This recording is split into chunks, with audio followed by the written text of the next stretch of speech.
कर लिया था। आज हम अपना 4th चैप्टर जो कि बहुत ज्यादा इम्पोर्टेंट है, दैट इज केमिकल बॉन्डिंग शुरू करने जा रहे हैं। केमिकल बॉन्डिंग, कुछ टॉपिक्स इसके इतने ज्यादा इम्पोर्टेंट है कि वो आप जब तक, अगर आपने इन फर्दर फ्यूचर केमिस्ट्री ली, +2 में तो यूज होंगे ही होंगे डायरेक्ट, लेकिन आपने अगर फर्दर केमिस्ट्री ली तो इन्हीं के बेस पर बहुत अच्छी बहुत इम्पोर्टेंट चीजें एक्सप्लेन की जाती है। मेन बेस है यही चैप्टर केमिकल बॉन्डिंग। जो हम स्ट्रक्चर्स वगैरह जिनकी बात की, जैसे कल मैंने H2O की भी बात की थी, फिर मैंने बोल दिया था कि मैं स्ट्रक्चर में केमिकल बॉन्डिंग में समझाऊंगी। तो स्ट्रक्चर्स वगैरह भी सब कुछ कहाँ से निकल के आते हैं? केमिकल बॉन्डिंग से। अब सबसे पहले केमिकल बॉन्डिंग का मतलब ही समझ लेते हैं। Chemical bonding means, chemical means chemistry, और बॉन्डिंग मीन्स, या फिर हम बोले केमिकल्स की बॉन्डिंग है, जो हम केमिकल कंपाउंड्स पढ़ते हैं उनमें जो बॉन्डिंग इन्वॉल्व होती है उनको हम क्या, उसको क्या बोलते हैं? Chemical bonding. अब बॉन्डिंग आपने पढ़ी हुई है, कितने तरह की होती है? 3 तरह की होती है, that is ionic bond, second is covalent bond and third is coordinate bond. ये तीनों बॉन्ड्स आप अपने 10th क्लास में पढ़ के आते हो, राइट? थोड़ा सा डिस्कस कर लेते हैं what is ionic bond.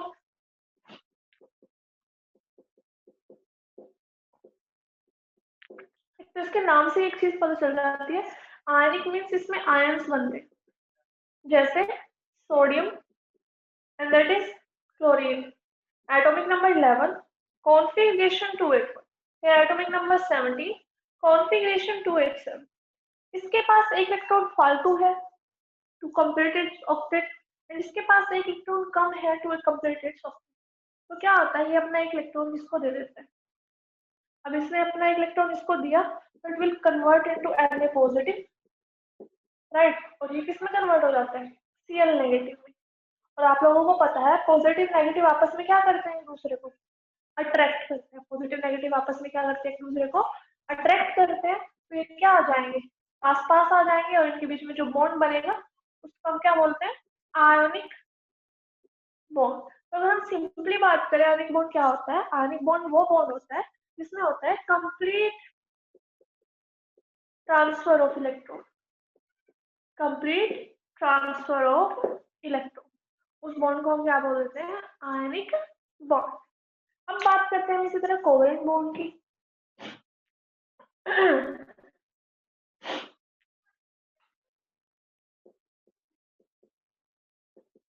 Covalent bond, covalent bond क्या होते हैं? जैसे H2 की बात करते हैं, ये रहा हाइड्रोजन, ये रहा हाइड्रोजन, इसके पास भी एक वैलेंस इलेक्ट्रॉन है, इसके पास भी एक वैलेंस इलेक्ट्रॉन है। इसको अपना ड्यूप्लेट कंप्लीट करना है, कर लिया इससे शेयर करके, इसको अपना कंप्लीट करना है तो इसने भी शेयर करके इससे कर दिया। ये वो बात हो गई कि ये हूँ मैं, ये हूँ आप। हम मान लो स्कूल में आए हैं, आप अपना टिफिन लेके आए हो, मैं अपना टिफिन लेके आई हूँ। आप मुझे कुछ अपने टिफिन से खिलाते हो, फिर मैं आपको अपने टिफिन से खिलाती हूँ। ठीक, तो हम दोनों अपने टिफिन की शेयरिंग कर रहे हैं। तो यहाँ पर होती है mutual sharing of electron, mutual sharing of electron. या फिर हम इसका सबसे बेटर एग्जांपल क्या ले सकते हैं? जैसे हम पेपर में चीटिंग करते हैं, राइट? क्या करते हैं? जो हमें दिखाता है हम भी उसको दिखा देते हैं, है ना? अदरवाइज किसी को दिखाते नहीं। अगर सामने वाला हमें दिखाता है तो हम भी उसको दिखा देते हैं अपनी शीट से, नहीं तो नहीं दिखाते, है ना? तो मुझे ये तुम दिखाओगे शीट से तो मैं तुम्हें दिखा दूंगी, दैट इज म्यूचुअल शेयरिंग। तो यहाँ पर होती है म्यूचुअल शेयरिंग ऑफ इलेक्ट्रॉन। तो बॉन्ड फॉर्मेशन होती है जो होती है हमारी कोवेलेंट बॉन्ड की। अब बात आती है कोऑर्डिनेशन बॉन्ड की।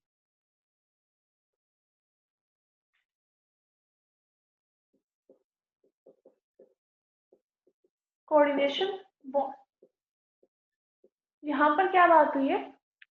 यहाँ पर बॉन्ड तो बनता है, बॉन्ड में दोनों के इलेक्ट्रॉन्स भी होते हैं, लेकिन डिफरेंस इज दैट कि मैं हूं जैसे ये, और ये आप हो,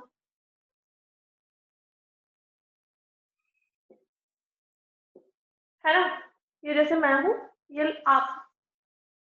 तो जो शेयरिंग होगी वो अब आपकी तरफ से होगी सिर्फ, मतलब हम दोनों खाना खाने बैठे हैं, लेकिन मेरे पास तो मेरा टिफिन है ही नहीं, लेकिन आपके पास आपका टिफिन है, तो आप मुझे थोड़ा सा खाने को दे दोगे अगर आपका मन किया। चलो मान लो आपने दे दिया, तो अब जो शेयरिंग हुई, अब शेयरिंग तो हुई है टिफिन की, है ना? आपने मुझे खाने को दिया, शेयरिंग तो हुई टिफिन की, लेकिन अब फर्क क्या है? शेयरिंग तो हुई है, बॉन्डिंग तो हमारे बीच हुई है, लेकिन जो शेयरिंग थी वो अब सिर्फ एक ही तरफ से हो रही है। अब शेयरिंग किसकी तरफ से हो रही है? सिर्फ एक ही तरफ से हो रही है। इसमें क्या था? शेयरिंग दोनों तरफ से हो रही थी कि टिफिन आप भी शेयर कर रहे हो, मैं भी शेयर कर रही हूँ, लेकिन इसमें टिफिन सिर्फ आप ही शेयर करोगे या सिर्फ मैं ही शेयर करूंगी, हम दोनों नहीं कर सकते। तो that bond form is coordination bond. Mutual sharing नहीं होती वहां पर। म्यूचुअल शेयरिंग दोनों की तरफ से शेयरिंग। यहाँ पर donated by one electrons, donated by one atom and shared by both the atoms। तो उस बॉन्ड को हम क्या बोल देते हैं? Coordination bond. अब हम एक बहुत इंपॉर्टेंट टॉपिक करने जा रहे हैं जो हमें एसएनपी ब्लॉक में भी काम आएगा, या फिर हाइड्रोजन वगैरह में कल बात की थी हमने शेप्स की, तो वहां पे भी काम आएगा वो, ठीक। और प्लस टू क्लास में वो हमें काम आने वाला है, तो वो टॉपिक एक बार हम सबसे पहले वही कवर करते हैं, दैट इज हाइब्रिडाइजेशन। सुना होगा आप लोगों ने वर्ड हाइब्रिडाइजेशन।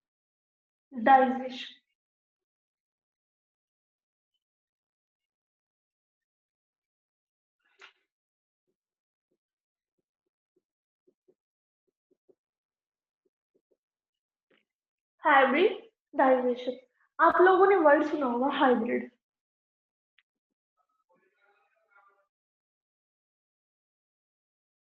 ये है हाइब्रिड। हाइब्रिड का मतलब क्या होता है? आपने सुना होगा कि भाई एक प्रजाति को मिक्स करके दूसरी प्रजाति को मिक्स करके एक नई प्रजाति दे दी। जैसे प्लांट की एक स्पीशीज ली, एक दूसरी स्पीशीज ली, दोनों को मिक्स किया, तो जो न्यू प्लांट था हमारे पास वो वाला मिला, तो इनको हम हाइब्रिड्स बोलते हैं। हाइब्रिड का मतलब सिंपली क्या होता है? डिफरेंट स्पीशीज को मिक्स करके जो नई चीज मिलेगी उसको हम हाइब्रिड बोल देते हैं, राइट। तो हाइब्रिडाइजेशन का यहाँ पर क्या काम है? हाइब्रिडाइजेशन का यहाँ पर मतलब है mixing of orbitals.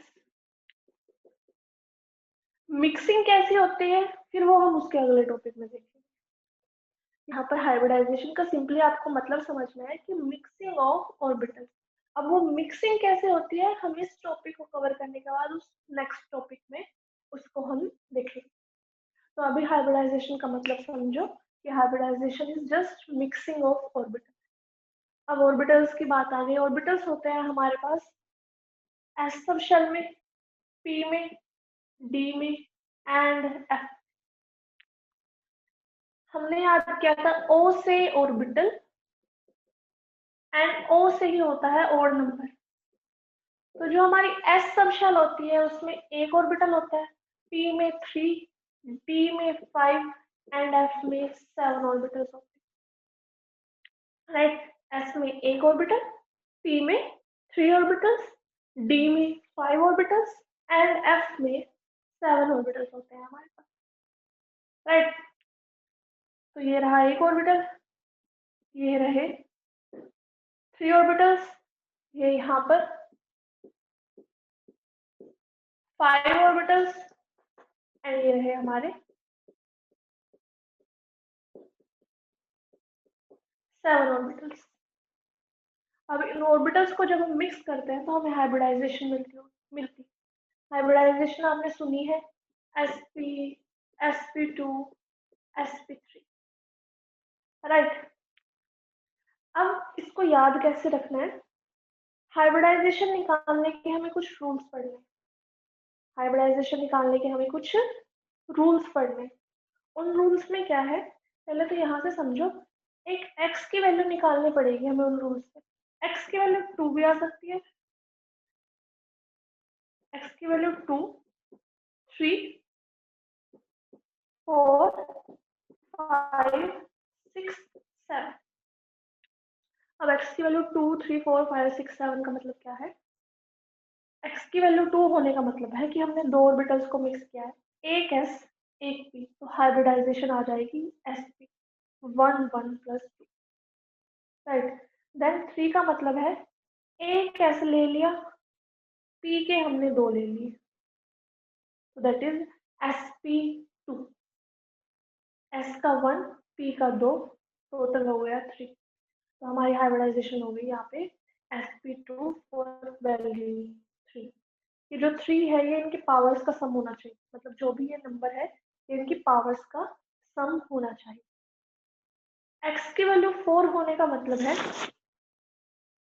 our hybridization is sp3।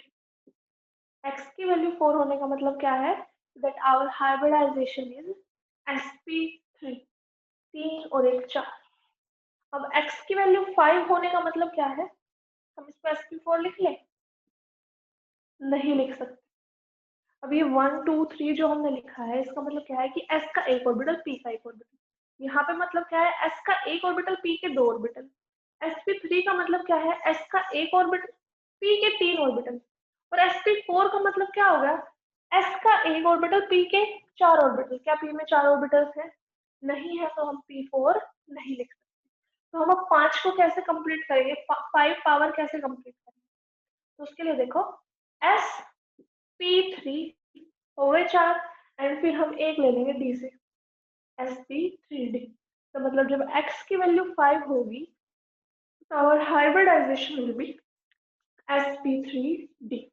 इसी तरह यहाँ पर क्या आ जाएगा? sp3d2, here sp3d3। तो x की वैल्यू अगर 2 होगी तो that means hybridization is sp, 3 होगी तो sp2, 4 होगी तो sp3, 5 होगी तो sp3d, 6 होगी तो sp3d2 एंड 7 होगी तो sp3d3। अब ये x की वैल्यू निकलेगी कैसे, बात वो आती है। तो अब हेडिंग डाल लेंगे हम rules for finding out hybridisation.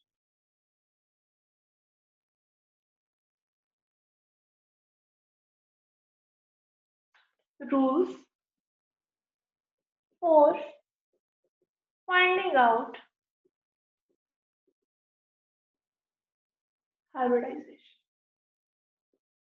First rule is, इसको अच्छे से याद करना और लिख लेना कि find total number of valence electron. Find total number of valence electron. Example समझ लेते हैं साथ साथ। मान लो हमारे पास एग्जाम्पल है HCl, सबसे सिंपल ही। हमें क्या करने हैं? इसके total number of valence electrons निकालने। Hydrogen atomic number 1, chlorine atomic number 17, इसकी कॉन्फ़िगरेशन 1, वैलेंस इलेक्ट्रॉन में कितने हैं इसके? 1। इसकी कॉन्फ़िगरेशन 287, वैलेंस इलेक्ट्रॉन कितने हैं इसके? 7। अब हमें इस कंपाउंड के टोटल वैलेंस इलेक्ट्रॉन्स निकालने। तो हम क्या करेंगे? सिंपली इनको ऐड अप कर देंगे। कैसे? इसके वैलेंस इलेक्ट्रॉन 1 थे, इसके 7 थे, तो टोटल वैलेंस इलेक्ट्रॉन कितने आए? 8 आ गए। ये है चीज।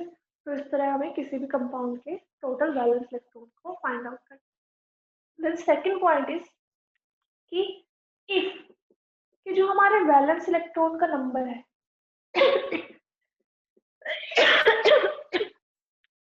इफ जो हमारे वैलेंस इलेक्ट्रॉन्स हैं इज बिटवीन 2 एंड 8, अगर हमारे वैलेंस इलेक्ट्रॉन 8 या 8 से कम हो, सिंपली ऐसे याद रखें, 8 हो या 8 से कम हो, तो हम उनको डिवाइड करेंगे बाय 2। डिवाइड बाय 2 क्या कहा मैंने? अगर हमारे वैलेंस इलेक्ट्रॉन्स 8 या 8 से कम है तो हम उनको डिवाइड करेंगे बाय 2। क्लियर है ये चीज? जैसे यहाँ पर वैलेंस इलेक्ट्रॉन कितना आएगा तुम्हारे हमारे 8, हम इसको डिवाइड कर देंगे बाय 2, तो x की वैल्यू मिलेगी हमें यहाँ से 4। तो जो भी वैल्यू आएगी वो x की आएगी, यहाँ पर हमें x की वैल्यू मिल गई 4। क्लियर है? थर्ड पॉइंट ये आया, अब जरूरी थोड़ी ना सबके इलेक्ट्रॉन्स ऐसे ही हैं। अगर वैलेंस इलेक्ट्रॉन्स हमारे, if valence electrons are greater than 8, अगर हमारे इलेक्ट्रॉन्स कितने हो, ग्रेटर देन 8 हो, तो तब हम उनको डिवाइड करेंगे बाय 8। और अब आप लोगों को अच्छे से पता है कि 8 से बड़ा हर नंबर 8 से प्रॉपर्ली डिवाइड नहीं होता। जैसे 8 टू जो 16 है, 16 तो हो गया प्रॉपर्ली डिवाइड। अगर हम बात करें वही 20 की, क्या 28 से प्रॉपर्ली डिवाइड हो जाएगा? नहीं होगा। उस केस में क्या बचता है? रिमाइंडर बचता है। उन केसेस में क्या बचेगा? रिमाइंडर बचेगा। और अगर हमारा रिमाइंडर बचे, then what we will do, हम रिमाइंडर को डिवाइड करेंगे बाय 2 एंड उसको प्लस कर देंगे उसी के अंदर। जैसे हम बात करते हैं 50 की, मान लो मेरे वैलेंस इलेक्ट्रॉन का नंबर आ गया 50। मान लो मेरे वैलेंस इलेक्ट्रॉन का नंबर क्या आ गया 50। तो मुझे किससे डिवाइड करना पड़ेगा? ग्रेटर देन 8 है तो डिवाइडेड बाय 8। अब डिवाइड करके देखते हैं इसे 8 से। 8 6 का 48 होता है, लेकिन यहाँ पर क्या बचा? रिमाइंडर बचा 2। यहाँ पर क्या बचा? रिमाइंडर 2। तो हमें क्या करना है? इसको कट करो, क्या आ जाएगा यहाँ 6, और साथ में जो रिमाइंडर बचा है, कितना बचा है 2, उसको डिवाइड कर दो बाय 2। तो क्या आ जाएगा यहाँ से? 2 से 2 कैंसिल हो जाएगा, ये क्या आ जाएगा? 6 इसका और प्लस 1 इसका। तो जो वैल्यू आएगी x की वो आ गई यहाँ से 7। दोबारा बता देती हूँ मैं, एक बार आपको दोबारा से रिपीट कर देती हूँ तीनों पॉइंट्स। सिंपली हमें क्या करना है? Find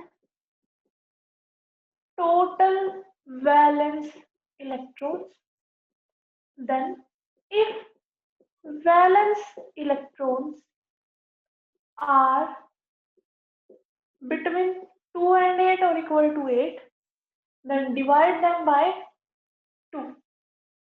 We will got the value of x. And if the valence electrons are greater than 8, then divide them by 8. And if we get the remainder, then divide that remainder by 2 and add in that quotient. Right? तो ये हो गए हमारे 3 rules.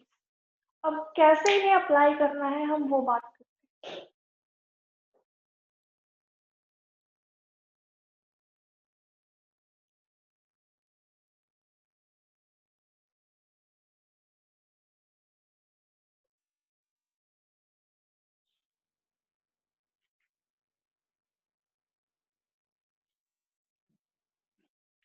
Example just like PCl5।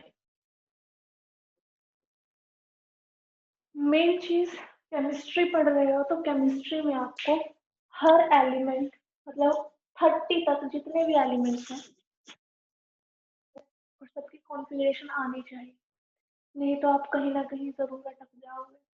मान लो आपको rules आ गए, अब phosphorus या क्लोरीन का एटॉमिक नंबर ही ना पता हो, नहीं नंबर पता, तो वैलेंस इलेक्ट्रॉन्स नहीं निकलेंगे, वैलेंस इलेक्ट्रॉन नहीं निकले तो हाइब्रिडाइजेशन भी नहीं निकली। कई बार सिंपली हाइब्रिडाइजेशन निकालना ही 3 मार्क्स में आ जाता है कि भाई इसकी शेप हाइब्रिडाइजेशन बताओ, 3 मार्क्स का क्वेश्चन बन जाता है। तो अब देखते हैं कैसे क्या होगा। Phosphorus atomic number 15, chlorine atomic number 17, configuration है 285 एंड हेयर 287। यहाँ पर हमारे पास वैलेंस इलेक्ट्रॉन है 5, यहाँ पर हमारे पास वैलेंस इलेक्ट्रॉन्स है 7। तो क्या करेंगे? टोटल वैलेंस इलेक्ट्रॉन्स निकालेंगे, that will be 5 plus 7, value आ जाएगी हमारे पास कितनी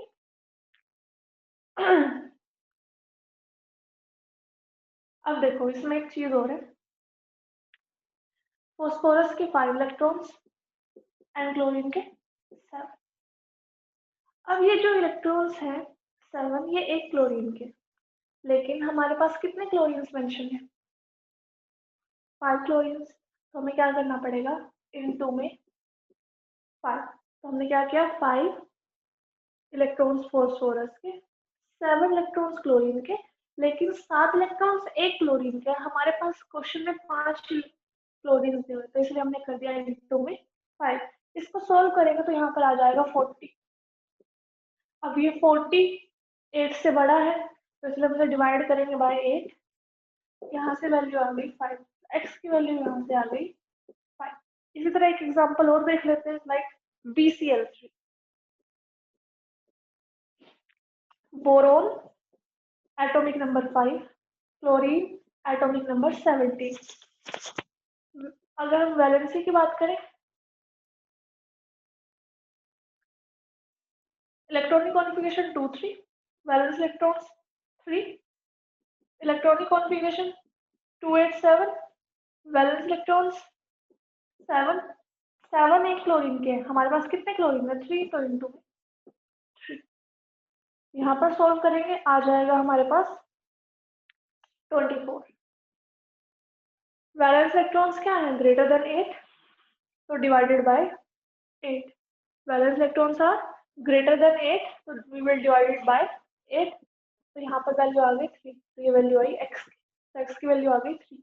अब हाइब्रिडाइजेशन लिखते हैं दोनों की। x की वैल्यू 5 का मतलब sp3, 3 और 1 4 हो गया, और 8 का d, s के बाद p आता है, p के बाद d आता है। सेम चीज यहाँ पर करेंगे, sp कितनी पावर है, 3 चाहिए हमें, 1 यहाँ से 2 यहाँ से, तो sp2। क्लियर है चीज? अब देखो इससे भी इजी चीज बताती हूँ आपको।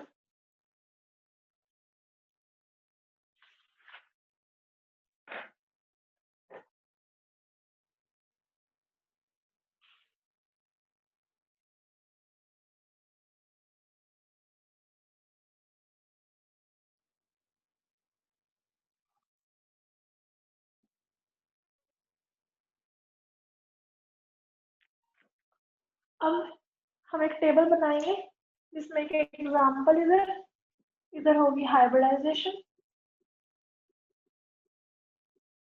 यहाँ पर होगी शेप, स्ट्रक्चर एंड साथ में एंगल। क्लियर? एग्जाम्पल फर्स्ट है हमारा BeCl2, beryllium atomic number 4, configuration 2। अब देखो आपको एक इसी क्वेश्चन में करने का छोटा तरीका बताया जाएगा, बट कंडीशन इज मतलब उसकी एक कंडीशन है, अगर वो कंडीशन सेटिस्फाई होती है तो हम फटाफट किसी की भी हाइब्रिडाइजेशन निकाल सकते हैं विदाउट डूइंग एनी कैलकुलेशन। कैसे? जैसे ये है जो हमारे पास एग्जांपल दिया है, वही देख सकते हैं। वैलेंस इलेक्ट्रॉन्स कितने हैं, 2। क्लोरीन कितने जुड़े हैं, 2। अगर हमारे जितने वैलेंस इलेक्ट्रॉन हैं उतने ही एटम जुड़े हुए हैं, तो x की वैल्यू भी उतनी ही हो जाती है। x की वैल्यू यहाँ से क्या हो जाएगी, 2 हो जाएगी। और ये रूल अप्लाई करने का एक हमारे पास कंडीशन आ गई है कि जितने वैलेंस इलेक्ट्रॉन हैं अगर उतने ही एटम जुड़े हो तो हमारे पास x की वैल्यू आ जाती है, दैट इज 2। तो हाइब्रिडाइजेशन यहाँ आ जाएगी ऐसे। अब जब इसकी शेप बनाएंगे तो हमें क्या करना है, जो एटम अकेला है उसको रखेंगे बीच में। जो एटम हमारे पास अकेला है उसको हम रखेंगे बीच में। बेरिलियम अकेला है, कितने क्लोरीन जुड़े हुए हैं, 2। यानी कि हमारे 2 हाथ, एक लेफ्ट साइड एक राइट। वैसे तो इसका एंगल आपको दिखाई दे ही रहा है, कितना है, 180 डिग्री। अगर वैसे नहीं दिखाई दे रहा तो टोटल एंगल होता है हमारे पास 360 डिग्री। जितने एटम जुड़े हैं, कितने जुड़े हैं, दो, उसको दो से डिवाइड करो तो आंसर हमारा एंगल आ जाएगा, राइट। और शेप हो जाएगी सीधी है बिल्कुल ये, तो लीनियर, शेप इज लीनियर। इसी तरह नेक्स्ट की बात करते हैं, BF3, boron, atomic number 5, configuration 2 3 3 3, x की वैल्यू 3, हाइब्रिडाइजेशन sp2। अब तीन कैसे जोड़ते हैं, जो अकेला है उसको रखो बीच में, तीन जैसे कि एक हमारा सर और दो हमारे पैर, ठीक। अब शेप का नाम इसका भी याद रखना पड़ेगा, पहले एंगल की बात कर लेते हैं। कितने एटम्स जुड़े हैं, तीन एटम जुड़े हैं, तो 360 डिवाइडेड बाय 3, एंगल इज 120। तो ये तीनों एंगल हमारे पास कितने कितने डिग्री के हैं, 120 डिग्री। केमिस्ट्री में हम तीन को बोलते हैं ट्राई, तीन को क्या बोलते हैं, ट्राई। इसमें तीन एंगल्स बने हुए हैं, तो ट्राई एंगुलर प्लेनर, तो नाम क्या हो जाए इसका, ट्राई एंगुलर। कैसे किया, तीन जोड़ने थे, राइट, एक हमारा सिर, दो हमारे पैर, दो हमारी टांगे, राइट, जोड़ दिया। एंगल तीन है इसमें, तो तीन के लिए ट्राई, तीन एंगल है तो एंगुलर एंड प्लेनर, तो name is try angular planar. Next CH4, carbon, atomic number 6, configuration 2 4, ये भी 4, ये भी 4, तो x की वैल्यू 4, और हाइब्रिडाइजेशन क्या हो जाएगी, sp3। अब चार कैसे जुड़ते हैं, जैसे तीन जुड़ते हैं, एक हमारा सिर, दो हमारे टांगे, और सुना होगा हम बंदर की नस्ल से हैं, तो पहले पूंछ भी होती थी, वो पूंछ लगा देनी है बस अब इसमें हमें, ठीक। अब इसमें चार है ये, तो चार के लिए वर्ड यूज होता है टेट्रा, इसका नाम है टेट्राहेड्रल। क्या नाम है इसका, टेट्राहेड्रल। इनका मतलब क्या है कि जब ये हाइब्रिडाइजेशन आएगी तो ये शेप बनेगी, ये हाइब्रिडाइजेशन आएगी तो ये शेप बनेगी, एंड ये हाइब्रिडाइजेशन आएगी तो हमारे पास ये वाली शेप बनेगी। आगे की तरफ फर्दर चलते हैं।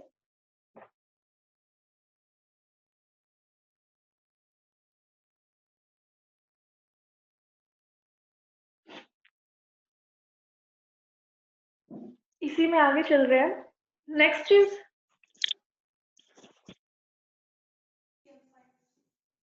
PCl5 की हमने x की वैल्यू निकाली भी थी अभी, और यहाँ पर बिना निकाले भी देखते हैं क्या आएगी।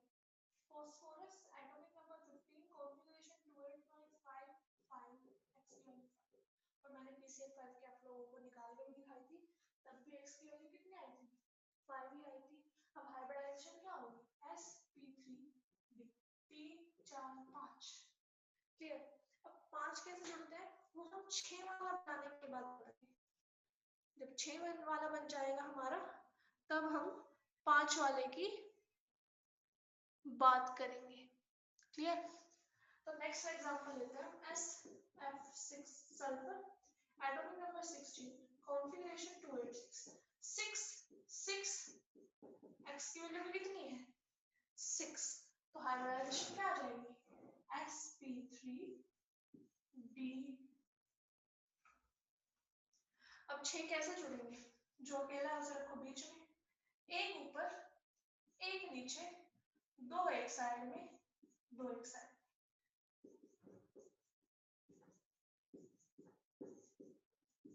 इस शेप का नाम होता है ऑक्टाहेड्रल, इस शेप का नाम होता है ऑक्टाहेड्रल।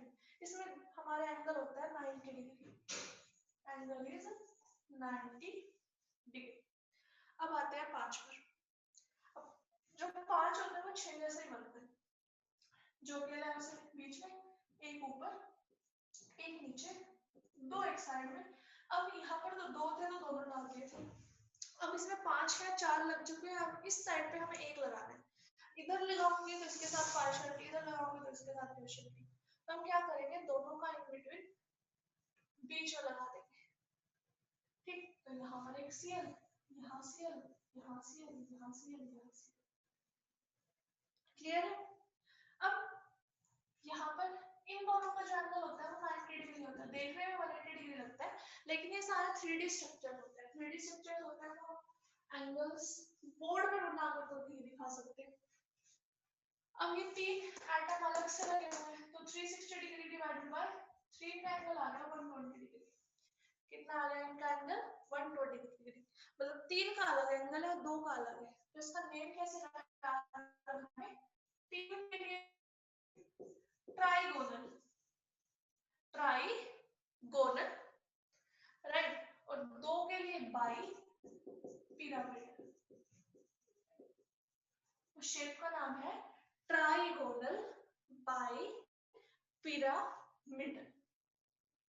इसी तरह हम बात करते हैं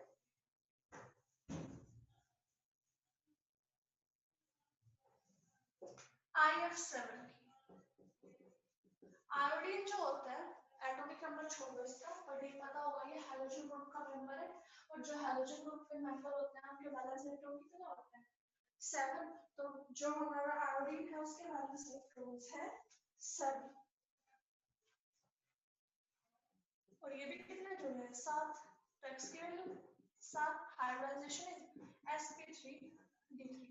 कुछ नहीं, ये भी 6 जैसे ही सेम 6 की तरह जोड़ो, एक ऊपर एक दो एक साइड में, दो एक, ये हो गए 6 हमारे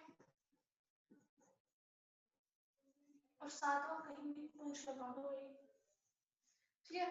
अब दो तो का ये जो है इनका एंगल है 90 डिग्री और 5 ही अलग से 360 डिग्री डिवाइड बाय 5 और एंगल इज 70।